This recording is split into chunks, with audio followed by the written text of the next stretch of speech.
सत्संग हमारे जीवन को देता क्या है? सत्संग हमारे जीवन को वो चीज देता है जो संसार में कोई भी चीज नहीं देता है।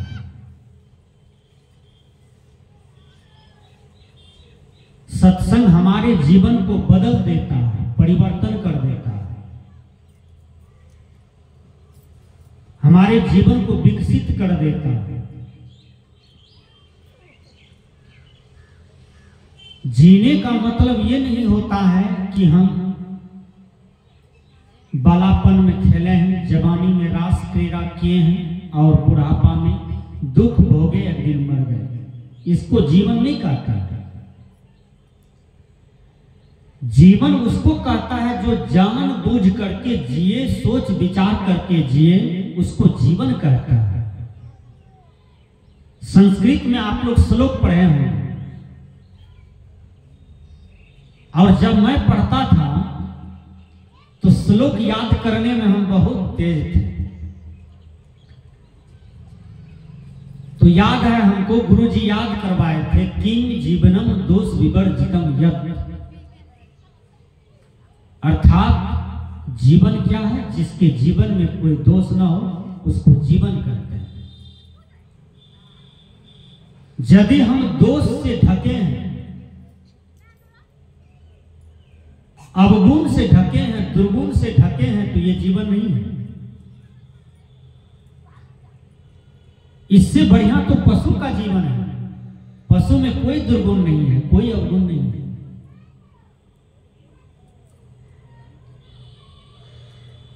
एक लड़का भोज खा करके आ रहा था, सच्ची घटना बता रहा हूं, और वह लड़का पराई स्त्री के चक्कर में चलता था, और जिस स्त्री से उसका चक्कर चलता था उससे एक मर्द और उससे रहता था। एक स्त्री पर दो मर्द का चक्कर चलता था। पति बेचारा पंजाब में था, तो जिससे पहला प्यार वो महिला किया था, उस लड़का को पता चला कि और एक लड़का से प्यार करता है।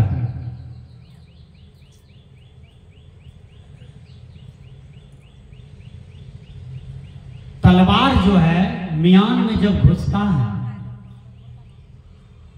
तो मियान में एक छेद है तो तलवार घुस जाता है, और उसी में कहिए कचियो घुसाएंगे, छोड़ा घुसाएंगे तो घुसेगा नहीं, फट जाएगा।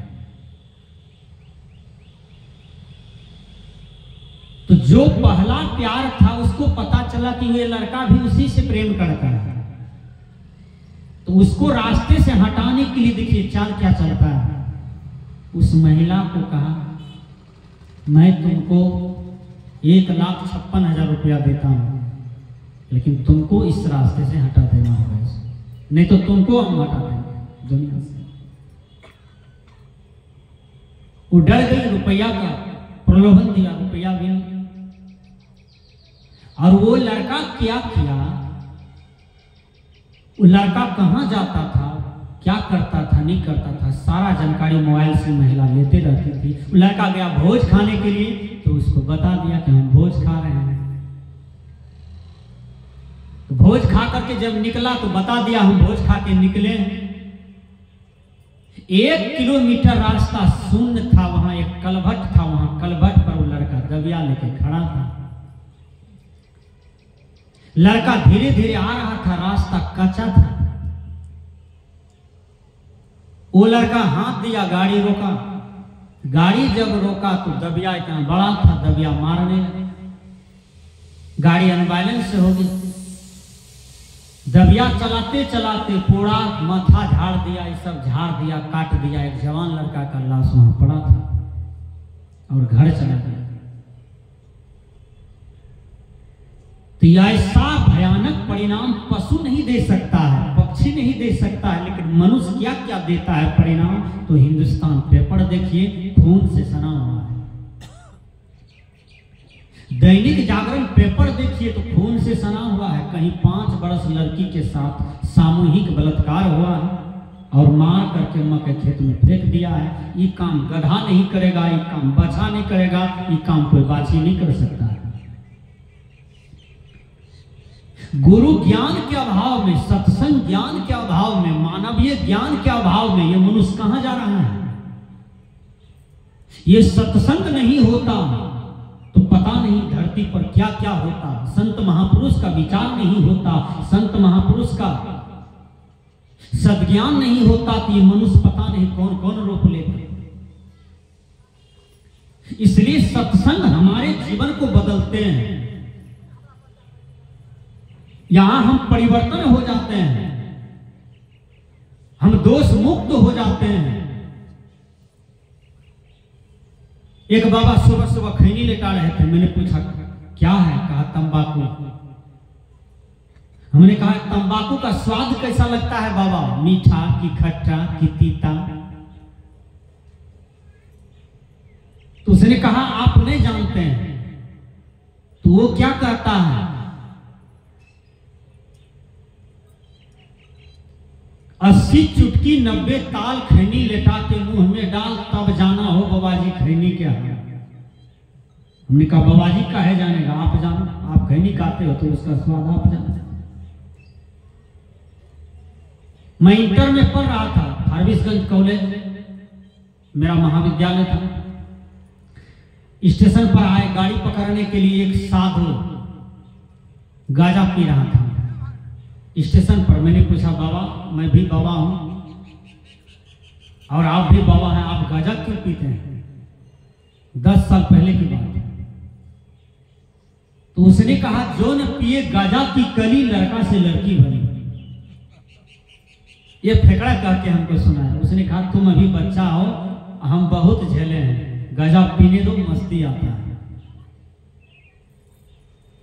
जो साधु होकर के गांजा पिए, जो साधु होकर के एक कमंडल चाय पी ले, जो साधु होकर के तंबाकू खाए, जो साधु होकर के शराब पिए, धतूर पिए, भांग पिए, तो समाज को परिवर्तन क्या करेगा? वो कुछ नहीं कर सकता। समाज को परिवर्तन करने के लिए हमें सुधारने की जरूरत है। पहले हमें सुधार चाहिए। एक बात, हजरत मूसा बैठे हुए थे, सुबह सुबह जलपान किए थे। जलपान में लोग ज्यादातर मुढ़ी, चूड़ा, बादाम का उपयोग करते हैं ना। तो हजरत मूसा का मुढ़ी सट गया था, थोड़ा सा चूड़ा था, चना भी सट हो गया था। चूड़ा को भुजवा लिए और उसमें गुड़, गिदवास में गुड़ ज्यादा होता है, जिधरे देखते हैं उधरे गुड़े है। तो गुड़ और चना खा रहे थे, भर पेट खा लिए। और उसी समय एक महिला आ जाती है, उसके बच्चा के देह में पूरा घाव था। बच्चा दर्द से चिल्ला रहा था। मां कहती है ये बाबा, ये बच्चा गुड़ चीनी बहुत खाता है, इसका छुड़ा दीजिए, आप ही का बात मानेगा, किसी की बात नहीं मानता है, डॉक्टर की नहीं माना, आप इनका जीवन का दुखहरण है बाबा, आप छुड़ा दीजिए। अब हजरत मूसा सोचते हैं कि आधा किलो गुड़ तो हम स्वयं अभी खाए हैं। ये कहती है कि गुड़ छोड़ा दीजिए, चीनी छोड़ा दीजिए, अभी हमारा पेट में गुड़ है, ये है, पचबो नहीं किया है, अभी कहेंगे तो प्रभाव नहीं पड़ेगा। मने मन चिंतन करते हैं और सोचते हैं। हजरत मूसा कहते हैं कि ये माँ जी, आज रविवार है ना, अगला रविवार को लाइए, हम बच्चा को गुड़ छुड़ा दें, मीठा खाना छोड़ा दें।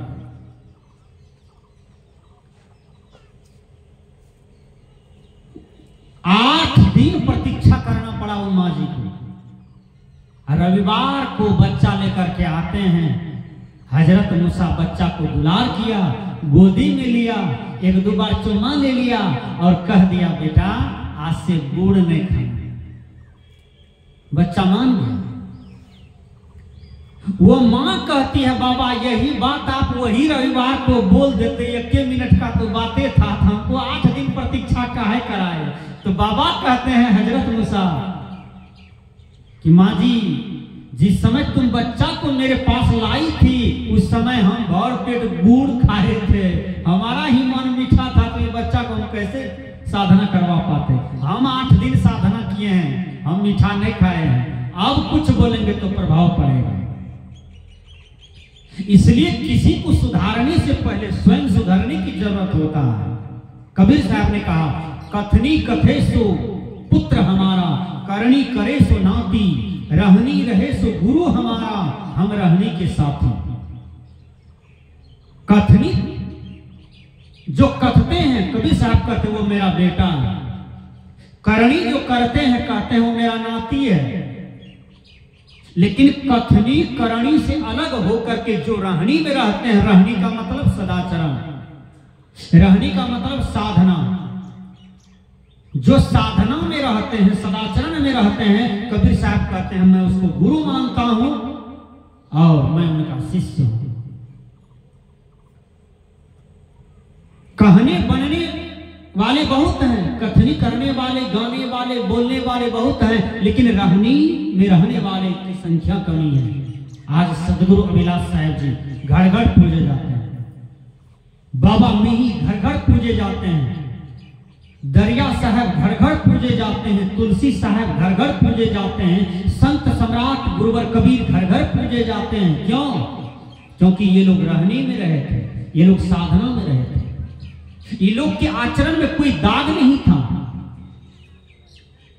आप लोग सुबह सुबह पूजने के लिए जाते हैं मंदिर में, बोलिए मां किसको पूजने जाते हैं? मूर्ति को? क्या मूर्ति में शक्ति है?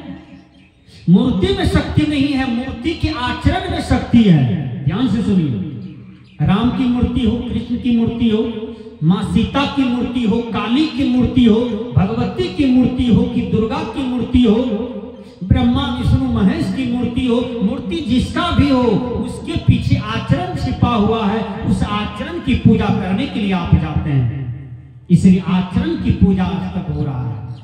आज चले जाइए आप पूर्णिया के बड़े बड़े चौक पर गांधी जी मिलते हैं, कहीं भगत सिंह मिलते हैं, कहीं मां टेरेसा मिलती है, कहीं पर गांधी जी का चित्र है, कहीं पर राम का है, कहीं पर कबीर साहब का है। क्यों है चौक चौराहे पर? कहीं अंबेडकर जी का है, क्यों है? लेकिन याद कीजिए आपके दादाजी का चित्र नहीं आया, आपके 10वां नंबर वाला नाना जी का चित्र नहीं आया, 18वां वाला दादाजी का चित्र नहीं आया, लेकिन ये सब महामानवों का चित्र क्यों आया? क्योंकि इन्होंने विश्व लेवल का जीवन जिया है, इन्होंने देश लेवल का जीवन जिया है, इन्होंने अपने लिए जीवन नहीं जिया, इन्होंने दुनिया के लिए जीवन जिया है।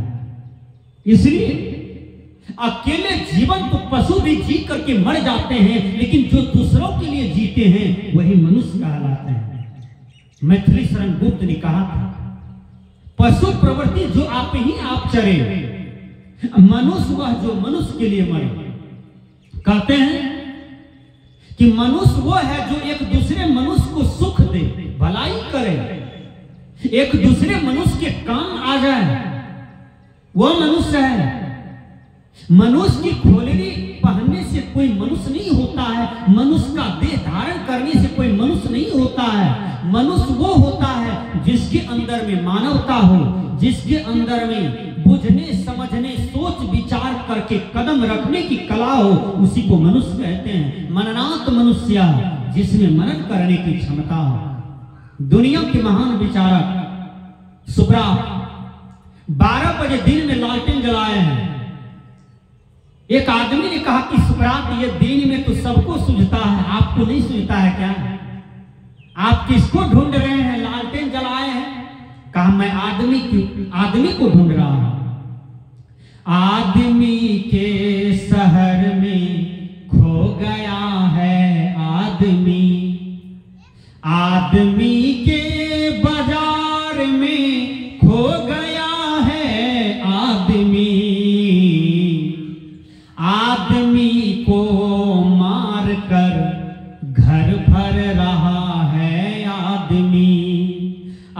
आदमी ही मरता है, मर रहा है आदमी, आदमी के शहर में खो गया है आदमी। वो आदमी कहते हैं ए सुब्रात, मैं भी आदमी का बच्चा हूं, ये समाज आदमी के बच्चे हैं, फिर कौन सी आदमी को आप खोज रहे हैं? कहा मैं बता देता हूं। वो आगे बढ़ते हैं, सुकरात कहते हैं देखो आदमी वो है जो भाई का हक नहीं मारता है, जो पड़ोसी को नहीं सताता है, जो माता पिता का सेवा करते हैं वो आदमी है, जो भाई से प्रेम करते हैं वो आदमी है, जो पड़ोसियों से प्रेम करते हैं वो आदमी है, जो सत्य कथा सुनते हैं वो आदमी है, जो कल्याण मार्ग को पकड़ करके चलते हैं वो आदमी है, जो सत्संग करते हैं वो आदमी है, जो दान पुण्य करते हैं वो आदमी है, जो अपनों के लिए नहीं जीते हैं, समस्त मानव समुदाय के लिए जीवन जीते हैं वो आदमी है। तब सुकरात जब उसको समझाया तब उसको समझ में आ गया कि बात भी सही है, आदमी वो है जो आदमी के लिए जीवन जीता है। विचार कीजिए सज्जनों, इसलिए कुछ भी बनने से पहले आदमी को आदमी बनना चाहिए।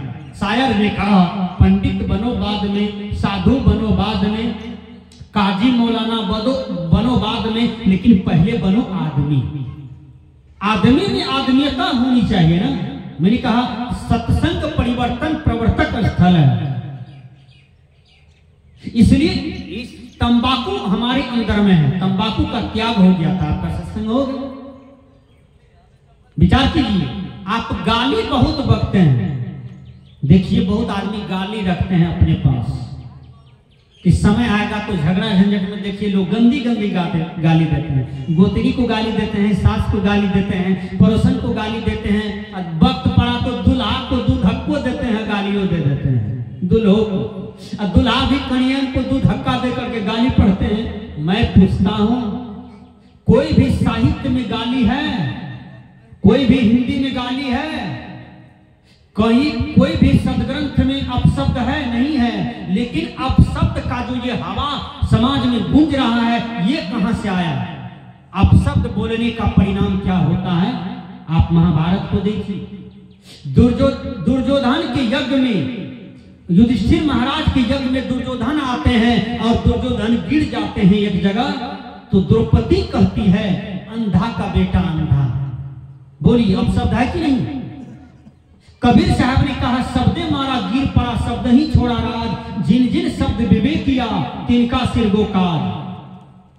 एक शब्द बोलने से आदमी को दोस्ती लग जाता है और एक शब्द बोलने से आदमी को दुश्मनी हो जाता है। एक शब्द बोलने से आदमी पान खिलाता है और एक शब्द बोलने से आदमी 100 जूता मारता है। लेकिन शब्द का अंतर है भैया।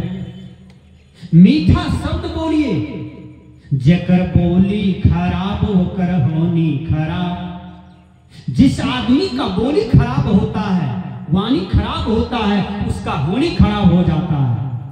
द्रौपदी कहती है अंधा का बेटा अंधा, परिणाम क्या हुआ? महाभारत हुआ। महाभारत में खून की नदियां बह गई। गीतवास में जो आगे में नदी बहती है तो पानी का है, लेकिन खून की नदी बह गई थी कुरुक्षेत्र में। विचार कीजिएगा, केवल एक अपशब्द में इसी की बदला लेते लेते चारों तरफ झगड़ा खीरा और खून की धारा बह गया। एक शब्द बिगड़ा तो देखिए पूरा देश बिगड़ गया। सज्जनों, शब्द ही जेवर है, शब्द ही सोना है, शब्द ही हीरा है। रविन्द्रनाथ टैगोर ने कहा एक शब्द बोलने से यदि काम चल जाए तो 2 शब्द नहीं बोलना चाहिए। शब्द को सोनार की तरह जोक करके रखना चाहिए। सोनार भाई जब किसी का नकबुन्नी बनाता है, कान का बाली बनाता है तो न कम देता है, उसमें मेटर न बेसी देता है, नाप तोल के काम करता है। उसी प्रकार नाप तोल करके वाणी को बोलना चाहिए प्रत्येक आदमी को। देखिए मैंने कहा मीठा बोलना चाहिए। आज मनुष्य ज्यादातर कटु बोलते हैं और बोलते बोलते लड़ाई करने लगते हैं, बोलते बोलते आवेश में आ जाते हैं, बोलते बोलते क्रोध में आ जाते हैं। नहीं नहीं, ऐसा नहीं होना चाहिए किसी के जीवन में। आपके जीवन में बोलने की कला हो, वो कैसा हो? आप भगवान कृष्ण को देखिए, महाभारत में कितना बढ़िया से अर्जुन को समझाते हैं। आप सदगुरु कबीर साहब के बीजक को पढ़िए, कबीर साहब कितना बढ़िया से बीजक में समझाते हैं लोगों को। सदगुरु अभिलाष साहब का प्रवचन सुनिए, देखिए कितना बढ़िया से लोगों को समझाते हैं। बाबा मेही का प्रवचन सुनिए, धर्मस्वरूप बाबा का प्रवचन सुनिए, हैं शाही स्वामी जी का प्रवचन सुनिए, देखिए कितना बढ़िया से लोगों को समझाते हैं। तो संत महापुरुष के आचरणों को अपने आचरण में जोड़िए तो आपका जो जीवन है वो धन्य हो जाएगा। लेकिन मनुष्य के अंदर में बोलने की कला, एक कौवा बोलता है तो देखिए कोई पसंद नहीं करता है, लेकिन वही भाषा कोयल बोलता है तो सबको पसंद हो जाता है। संस्कृत के विद्वान ने कहा सत्यम ब्रूयात् प्रियम ब्रूयात् न सत्यम अप्रियम ब्रूयात्। सत्य बोलना चाहिए, प्रिय बोलना चाहिए, हितकर बोलना चाहिए और कभी भी विवादित बात को नहीं बोलना चाहिए। मधुर वचन है औषधि, कटुक वचन है तीर। कटुक वचन तीर के समान है और मधुर वचन कल्याणकारी होता है। एक सुंदर कथा इस पर मैं कह देता हूं। एक आदमी को पेट में बीमारी था, ध्यान से सुनिएगा। आओ, उसको डॉक्टर ने बता दिया कि बहुत बड़ा तुम्हारे पेट में लोहा हो गया है। अब ऐसे जो डॉक्टर बता दिया तो उसको भरम हो गया कि हमारा पेट में कांटी हो गया है। देखिए अब वो कहीं कहीं ले जाए इलाज कराने के लिए, उसका कहीं इलाजे में हो। सुख पक गया, दुबला पतला हो गया, अनाज भी छोड़ दिया तो उसको ले गया कहां? पटना। पटना में भी डॉक्टर जांच किया, दवाई दिया, लेकिन उसको सुधारे नहीं हो रहा था। उसको शक का बीमारी हो गया, हमारा पेट में कांटी है। देखिए तब क्या हुआ, तो सुबह सुबह वो टहल रहे थे, एक महात्मा जी जा रहे थे। महात्मा जी कहते हैं आपका चेहरा गला हुआ है, कहा हमारा पेट में कांटी है। कोई डॉक्टर इलाज नहीं कर पाया। तब महात्मा जी कहते हैं ओ लगता है इसको भरम की बीमारी है। महात्मा जी ने कहा हम आपकी पेट के कांटी को निकाल देंगे 6 मिनट में। कहा कैसे? कहा चलिए हमारे साथ आप मैदान ले गया। कहा आप भी मैदान कीजिए, हम भी मैदान करते हैं। दोनों आदमी मैदान किया, महात्मा जी उधर आई इधर। महात्मा जी किया कहा चलिए आप रोड पर टहलिए। रोड पर उसको ले गए, ये किया उसके पैखाना में जाकर के कांटी घुसा दिया महात्मा जी। तब उसको कहा आप आइए, चलिए देखिए आपका आज कांटी निकल गया होगा। चलिए उसको लेके आया और कांटी दिखा दिया। उसको भरम निकल गया और उसके अंदर से शक की बीमारी निकल गया और वो आदमी वहीं पर स्वस्थ हो गया, उस दिन से ठीक हो गया। सजना कहने का भाव है, एक शब्द करे औषधि, एक शब्द करे घाव। एक शब्द का प्रयोग किया महात्मा जी, थोड़ा सा युक्ति लगाया तो देखिए उसके जीवन को स्वस्थ कर दिए। कहने का भाव है कि हमारे जीवन में जो ये बोली है ना, बहुत बड़ा जेवर है। मैंने कहा कि सत्संग में आदमी को बदलना चाहिए। खैनी का त्याग करें, बीड़ी का त्याग करें, गांजा का त्याग करें, शराब का त्याग करें, मांस का त्याग करें, तो समझिए कि आपका सत्संग हो रहा है, आपका सत्संग हो गया। यदि आप सत्संगी होकर के विकार को धारण किए हुए हैं तो आपका सत्संग नहीं हुआ। सज्जनों मैं विशेष समय नहीं लूंगा क्योंकि